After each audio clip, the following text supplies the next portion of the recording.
त्या दिवशी रात्री अचानक ज्या पद्धतीने वेगवेगळ्या ठिकाणांवरनं लोकांचे फोन यायला लागले लँडलाईनवरती की आम्ही या ठिकाणी अडकलेलो आहोत, आम्ही कुठे विक्रोळीला अडकलो आहोत, आम्ही कुठे कुर्ल्याला अडकलेलो आहोत, खास करून पूर्व उपनगरांमध्ये बऱ्याच ठिकाणांवरनं फोन ऑफिसमध्ये येत होते आणि तेव्हा लक्षात यायला लागलं की हे काहीतरी वेगळं आहे.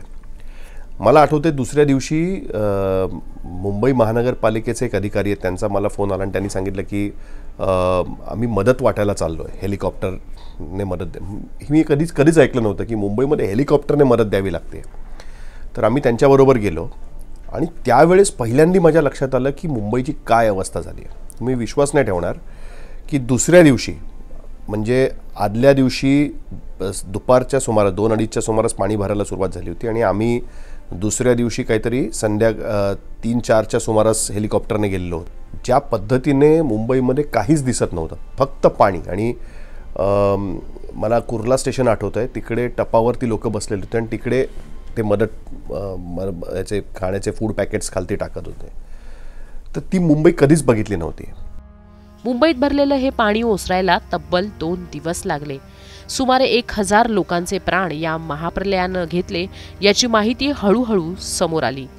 हा महाप्रलय म्हणजे जिच्या अस्तित्वावर मुंबईकर उठले त्या मिठी नदीनं मुंबईकरांवर उगवलेला सूड होता.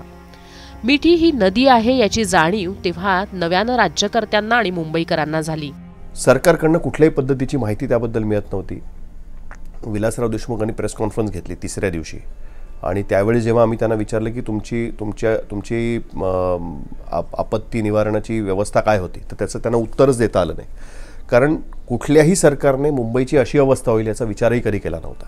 666 मिलीमीटर यानी 26 इंच से ज़्यादा बारिश अगर 24 घंटे में कभी नहीं हुआ आज तक के इतिहास में. कारण ढगफुटी झाली, वर्षोनवर्ष ज्या पद्धतीने कन्स्ट्रक्शन झालेली होती त्याच्यानंतर अनेक रिपोर्ट्स पण ही गोष्ट आमच्या लक्षात आली की त्यातले जे मार्ग आहेत ते ब्लॉक झालेले आहेत.